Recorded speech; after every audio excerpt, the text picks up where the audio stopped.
Queridos irmãos e irmãs, terminamos o tempo do Natal, iniciamos agora o tempo comum. Muitas graças que nós recebemos durante o tempo do Natal são agora como que digeridas ao longo do tempo comum. Nós vamos fazendo frutificar aquilo que Deus nos concedeu nas grandes festas do tempo do Natal. No último domingo mesmo nós celebrávamos o batismo do Senhor e Deus mesmo, o Pai, falava, rasgando o céu, falou para todos nós: este é o meu Filho amado, no qual eu ponho todo o meu agrado, no qual eu pus o meu agrado. Mais tarde, no Monte Tabor, ele repete essa mesma frase e completa dizendo: escutai-o, para que todos nós demos atenção máxima a Cristo. Na verdade, é nisso que consiste a nossa vida católica, a vida cristã. Imitar Cristo. Quanto mais semelhante a Cristo nós somos, mais agradáveis ao Pai, mais santos, mais felizes no final da história. E hoje nós vemos um aspecto da vida de nosso Senhor que deve ser continuamente imitado. Nós devemos buscar ter isso dentro de nós. Nós rezamos no Salmo, cantamos: eu disse, eis que vem o Senhor, com prazer faço a vossa vontade. Este Salmo, São Paulo cita ele na carta aos Hebreus, dizendo que é o Cristo que diz isso quando entra no mundo. O Antigo Testamento foi escrito antes da encarnação, mas o Verbo já estava presente na história, a partir da própria criação, e Deus já anunciava o que ele faria. E os Salmos profetizam isso. Então, São Paulo diz na carta aos Hebreus que esta frase, ela vem do próprio Cristo. Cristo diz isso quando entra no mundo: eis que vem o Senhor, com prazer faço a vossa vontade. Um grande escritor católico, Karl Adam, ele diz que esse é como que fosse o núcleo da alma de Jesus, o centro da sua existência. Fazer a vontade do Pai, é isso que ocupa o coração de nosso Senhor, ocupa a sua mente, os seus afetos. Ele entrando no mundo já diz isso: eis que vem o Senhor, com prazer faço a vossa vontade. E se não fosse assim, nós não seríamos salvos. Se Cristo não tivesse firmemente determinado a agradar Deus Pai em tudo, nós teríamos perecido. Nós ainda estaríamos perecendo dos nossos pecados. Porque no momento derradeiro, quando Cristo estava sofrendo, com o coração espremido, angustiado, a tal ponto que ele suava sangue, ele mesmo, com seu coração humano que deseja a vida, assim como o nosso, ele clamou ao Pai e disse: Senhor, Pai, se possível, afasta de mim esse cálice. Por que ele continuou então firme no propósito? Porque a sua alma estava totalmente direcionada a fazer a vontade de Deus. Mas não seja feito como eu quero, mas segundo a tua vontade. Não faça assim a minha, mas a tua vontade. Não fosse isso, Cristo teria abandonado a cruz. Não teria ido até o fim. Teria fugido no horto da oliveira mesmo. Não teria se encarnado e levado até o fim, até a consumação plena, a nossa santificação. Portanto, esse núcleo central da vida de nosso Senhor, ele deve ser continuamente contemplado por nós, que somos católicos, e imitado. A nossa vida deve ser essa atenção toda voltada para a vontade de Deus. E existe uma virtude, de modo especial, e um dom dado por Deus a nós, um dom do Espírito Santo, que é como que o primeiro passo, o fundamento para que isso aconteça de fato na nossa alma. Estamos no início do tempo comum, então, como um conselho para nós aprofundarmos, ou melhor, iniciarmos a nossa vida espiritual de verdade, com mais consistência, vamos contemplar um pouco esse dom, que é o dom do temor. O dom do temor, numa escala de gradação, de perfeição, ele é o primeiro, é o início da vida espiritual. Em que consiste esse dom do temor? Hoje em dia a gente tem essa ilusão de que Deus não deve ser temido. Até um certo medo, às vezes, na educação das crianças, de que a gente tem que pegar leve, não pode deixar Deus muito grande, muito distante, senão as crianças vão ter medo. Não, peraí, Deus deve ser temido. É claro, Santo Tomás mesmo, discorrendo sobre isso, ele diz: Deus, em primeiro lugar, deve ser amado, porque Ele é o sumo bem, Ele é o todo o bem da nossa alma. Pura bondade, infinita bondade e beleza, portanto, a Ele se direciona o nosso coração com amor, e nós devemos continuamente crescer no amor a Ele, porque Ele é infinita misericórdia, Ele é amor. Mas em Deus também se encontra a justiça. E nós, seres humanos, nesta terra, temos um senso de justiça muito bem apurado, sobretudo quando somos nós os injustiçados. A gente repara rapidamente. Se alguém comete uma injustiça conosco, a gente se ira imediatamente, né? E fala, não, mas não pode fazer isso. Isso é uma injustiça, isso não pode acontecer. Não devia ter feito essa coisa, não. Quando a gente reclama do governo, né? O governo não podia fazer isso, é uma injustiça. A gente bate na mesa e reclama e se ira. E quando a gente fala da justiça divina, que deve recair sobre os nossos pecados, a gente minimiza. Não, peraí, também não é assim. Deus é infinita bondade. O pecado não é tão ruim assim. Deus é bom, não tem esse negócio de justiça não. Ora, bom, não é isso que a revelação nos mostra. Em Deus está também a justiça e é bom que seja assim. No fim dos tempos, no juízo final, nós gloriaremos a Deus, nós louvaremos a Deus pelos seus juízos e pela sua justiça aplicada. Mais do que desespero, quando nós, por exemplo, pensamos no inferno, a gente pensa, não, é absurdo isso, não pode existir Deus e inferno ao mesmo tempo. Não, no fim dos tempos, aquelas pessoas que forem más, com o coração empedernido, duro e que não se converte de jeito nenhum, apesar das inúmeras oportunidades que Deus dá, a pessoa se obstina no mal, a ela será devido um castigo, e nós louvaremos a Deus pelo castigo dado, porque é bom ser justo, faz parte da bondade divina, e da justiça divina, portanto, nós que somos miseráveis pecadores, nós devemos ter um reverente temor, um medo mesmo de ser castigado. Esse é um temor inicial, podemos dizer assim, um temor servil. Não é ainda a perfeição, não é isso que Deus quer plenamente para nós, mas já é uma coisa boa, porque nos faz evitar o pecado, nos faz fugir do inferno, isso é bom. Mesmo que seja por medo, ainda assim nos afasta daquilo que é ruim. E nós fazemos isso na educação das crianças. Se a gente diz repetidas vezes para uma criança, olha, não põe o dedo na tomada, senão você vai tomar choque e vai morrer. E a criança vai lá, põe o dedinho, aí você tira a criança. Aí você fala de novo, fala 5 vezes. Quando você percebe, olha, não tem jeito, você dá um tapa na mão da criança, forte, para ela sentir uma dor e ter medo, se não da palavra do pai, vai ter medo da dor que ela vai ter de novo se ela botar a mão lá. Antes que ela tenha uma dor ainda maior, que é o choque da tomada.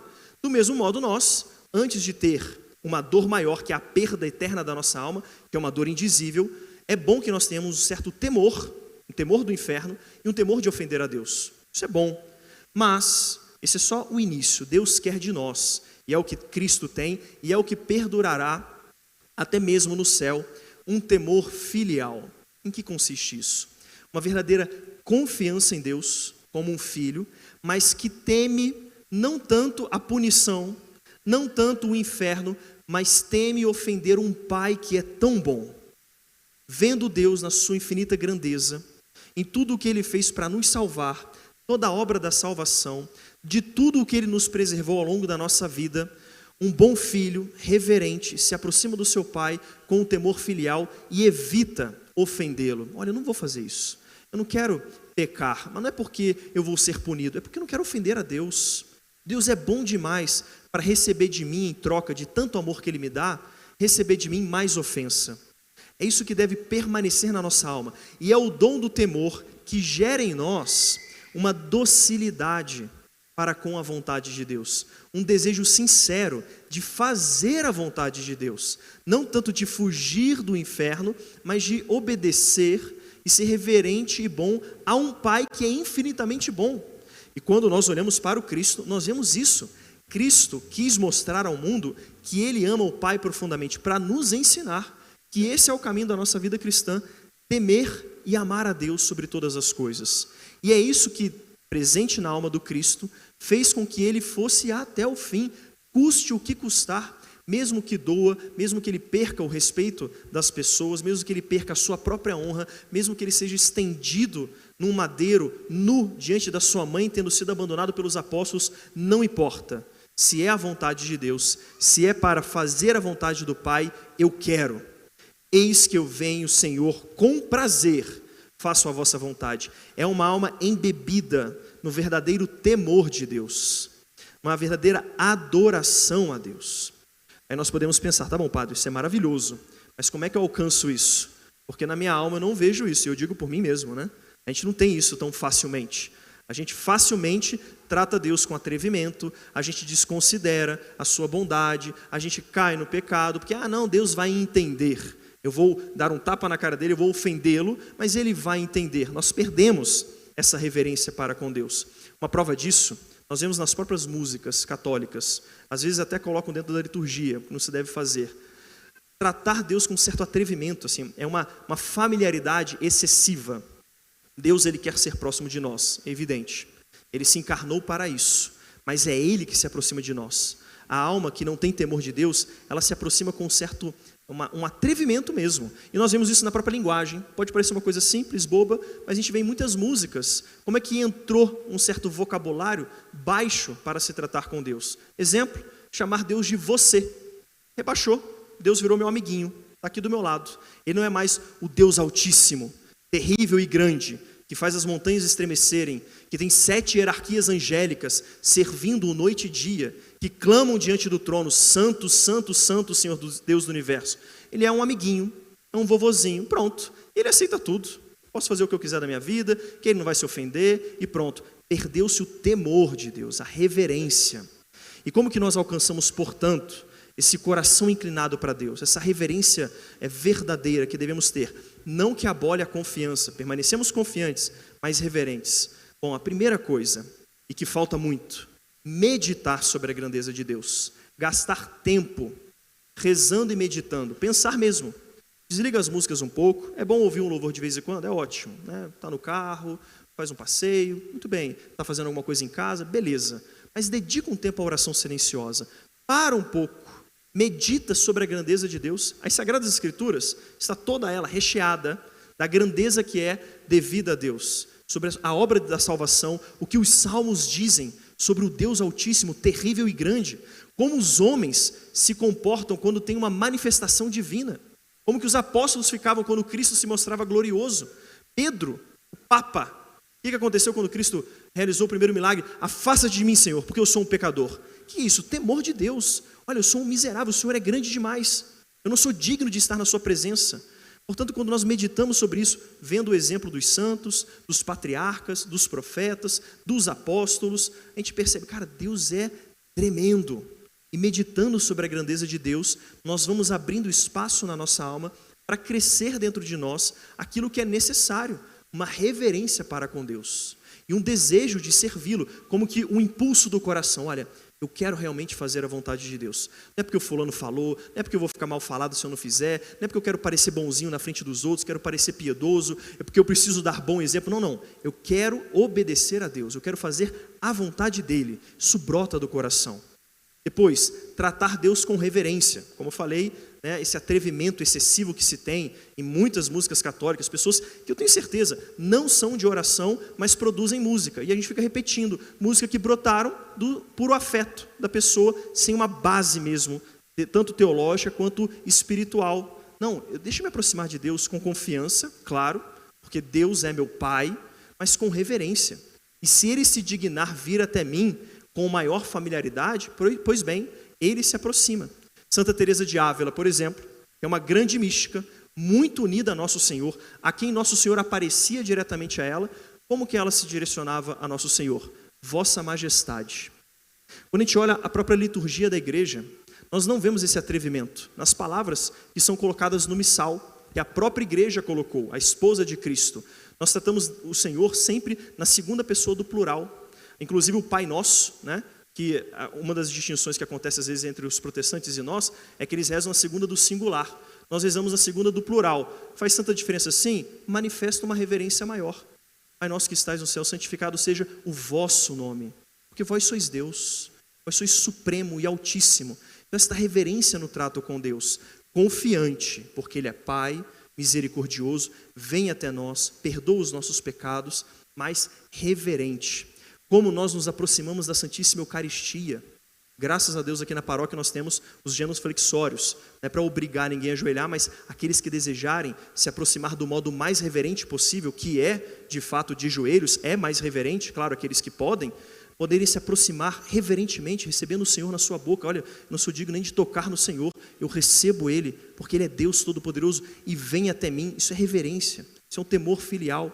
Portanto, meditar, tratar o Senhor assim, o tratamento que nós temos com os nossos irmãos, com as pessoas ao nosso lado, tratar com maior mansidão, com mais humildade. Se Deus, que é infinito, todo-poderoso, tem tanta paciência comigo, tanta paciência com os meus defeitos, quem sou eu para ficar me irando tão facilmente assim com o defeito dos outros? Porque é fácil, né? Apontar os defeitos dos outros, se irar com o defeito dos outros é a coisa mais fácil que tem. Agora, ter uma verdadeira humildade e reconhecer, olha, eu sou tão pecador quanto essa pessoa. Eu tenho tanta dificuldade, o defeito dela é esse, e ela tem maior dificuldade, eu não tenho, com este, mas eu tenho uma série de outros defeitos que eu luto para conseguir vencer e não consigo. Então, ter paciência, mansidão no trato com as pessoas, isso fomenta o dom do temor. E por fim, e mais importante, pedir a Deus essa graça, porque isso tudo vem do alto. É Deus que nos concede, já nos concedeu no batismo esse dom, Ele confirma na crisma, que nós devemos buscar receber, e Ele é acrescido cada vez que nós pedimos a Deus, confessamos os nossos pecados, nós recebemos a Eucaristia com piedade, rezamos, fazemos um ato de comunhão mesmo, né, de ação de graças. Quando volto para o meu lugar, não vou ficar batendo papo com as pessoas, é Jesus que está dentro de mim, que se dignou vir até mim, que não mereço, mas Ele quis vir mesmo assim. Então eu me direciono a Ele e suplico, Senhor, me dá essa clareza da Tua grandeza. Eu não consigo ver. Para mim o Senhor é um amiguinho, estou vendo isso, mas eu quero pensar diferente, eu quero pensar a verdade das coisas, eu quero ver o Senhor como o Senhor é, eu quero ver a sua grandeza e majestade, e para eu reconhecer a minha própria pequenez. E se nós insistimos no pedido, na oração, nos meios que Deus nos dá, o efeito é maravilhoso. A graça que Deus gera na nossa alma, com o dom do temor, é essa percepção da grandeza divina, essa inclinação do coração, quase que sem fazer força. Imagina, quem não quer isso? Um coração inclinado para adorar a Deus e reconhecer a própria pequenez. Um aperfeiçoamento das virtudes, a virtude da esperança se aperfeiçoa, porque ao invés de ficarmos desesperados porque não valemos nada, nós ficamos mais esperançosos, porque Deus é infinitamente bom. E a minha esperança está nele, não em mim mesmo. Graças a Deus, porque se dependesse de mim, eu estava perdido. A minha esperança se coloca onde ela deve estar. A virtude da temperança é aperfeiçoada porque eu começo a desprezar as coisas deste mundo. Deus é tão grande que estes bens que Ele me dá são tão pequenos comparado ao maior bem que é Ele. A virtude da humildade, eu me reconheço, olha, eu sou muito pouco mesmo. Que bom que eu reconheço isso, porque agora eu posso de fato viver a vida cristã, agora eu posso crescer nas virtudes. Esse é o fundamento, são os efeitos que Deus gera na nossa alma. Um horror ao pecado, é como que um desejo de não pecar. Como que seria bom ter isso vivo na nossa alma? Olha, o pecado nem faz parte da minha imaginação, não preciso nem lutar mais assim, porque eu amo tanto a Deus, Ele é tão grande, tão maravilhoso, o pecado não é uma opção, nem me faz mais como que tentação. Claro, tentações nós sofreremos até o fim da vida, mas o dom do temor, ele vai aperfeiçoando a alma e direcionando a alma para aquilo que é devido, para fazer com prazer a vontade de Deus. Vamos pedir essa graça a Deus, suplicar mesmo, com reverência, com piedade e com profunda confiança. Suplicar ao Senhor, a Ele pertence toda a glória, Ele se digna vir até nós para conceder a nós essa graça de estarmos unidos a Ele e de amá-lo como Ele deve ser amado e de nos santificarmos. Vamos suplicar ao Senhor isso e que Ele nos conceda para podermos glorificá-lo e honrá-lo com toda a nossa vida. Louvado seja o nosso Senhor Jesus Cristo. Professemos a nossa fé. Creio em Deus, Pai, todo